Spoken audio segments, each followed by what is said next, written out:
Hello everyone, আসসালামু আলাইকুম। আশা করছি আপনারা সকলেই ভালো আছেন। আলহামদুলিল্লাহ আমিও ভালো আছি।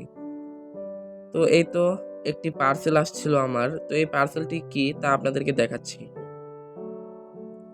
তো এখানে হচ্ছে আমি একটি ওয়েমার শিট অর্থাৎ একটি খাতা অর্ডার দিয়েছিলাম, যেখানে আর কি এমসিকিউ প্র্যাকটিস করা যাবে। আমাদের অনেকের হয় কি যে সিকিউ এক্সামের সময় অনেক ভালো করি, কিন্তু এমসিকিউটা অনেক খারাপ হয়, কারণ আমরা এমসিকিউ বেশি প্র্যাকটিস করি না বা বেশি পাত্তাও দিই না। তো এরকমই হয়েছিল আমার কেমিস্ট্রির সময়, ফিজিক্সের সময়। এমন এমসিকিউ এর সময় মানে প্র্যাকটিস না করার কারণে আমি এক্সাম হলে গিয়ে যখন এমসিকিউ আমাদেরকে প্রশ্ন দিয়েছে, তখন হচ্ছে আমি এমসিকিউর যে ম্যাথগুলো এগুলো সলভ করতে গিয়ে আমার যখন 8টা দাগানো হয়েছে, তখন আমার 12টা দাগাইছি, তখন 25 মিনিট শেষ। তো সবার থেকে হচ্ছে খাতা নিয়ে নিয়েছিল।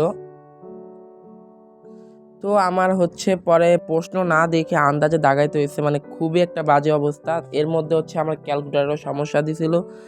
ফিজিক্স পরীক্ষাটার সময় আমার পুরো লাকটাই খারাপ ছিল।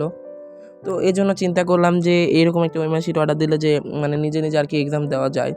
তো এই তো এখানে হচ্ছে আমি বাংলা হচ্ছে নিজে নিজে এক্সাম দিচ্ছিলাম, বাংলা ফার্স্ট পেপার 21-এর গল্প।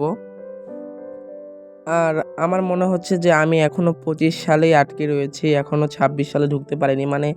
26 সাল যে এটা আমার মনেই থাকে না। আর দ্বিতীয়ত হচ্ছে আমি 10ম শ্রেণীতে উঠছি, এটাও বিশ্বাস হচ্ছে না। সময় তার বেগে চলতেই থাকে। যাই হোক, আমাদের থেমে থাকলে চলবে না।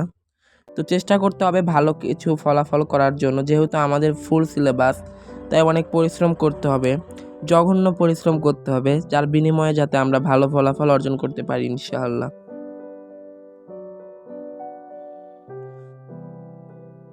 জানি না যে কীরকম হবে আমাদের এক্সামের নিয়মগুলো, যেহেতু আমাদের অনেক পরিবর্তন এসেছে। যেমন সংক্ষিপ্ত এসেছে, আগে তো সংক্ষিপ্ত ছিল না, শুধু সৃজনশীল ছিল।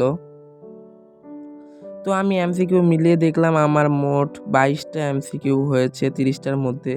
যাই হোক, এরপর নিয়ে নিলাম বায়োলজি। আলহামদুলিল্লাহ আমার অনেকগুলো চ্যাপ্টারই শেষ হয়েছে, আর 2-3টার মতো আছে। এগুলো শেষ করে আমি আবার রিভিশন দেব। বাট আমি সবচেয়ে যে সাবজেক্টে পিছিয়ে গেছি সেটা হচ্ছে ফিজিক্স। শুরুতে আমি ফিজিক্স বেশি গুরুত্ব দিইনি, এই জন্য ফিজিক্সটা পিছিয়ে রয়েছি। তোমরা কোন সাবজেক্টটা একটু পিছিয়ে রয়েছো সেটা কমেন্ট করে জানাবা। তো এই তো এটা হচ্ছে বায়োলজির 11 অধ্যায়।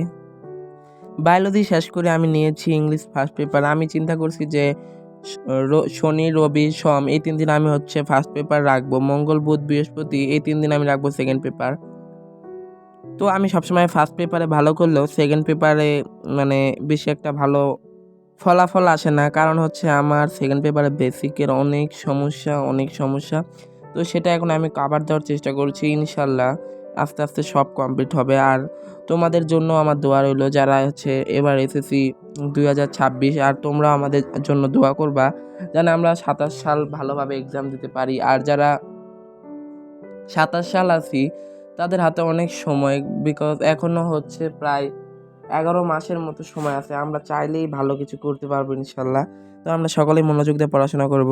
আজকের মতো ভিডিওটি এখানে শেষ করছি। সবাই ভালো থাকবেন, সুস্থ থাকবেন। আল্লাহ হাফেজ।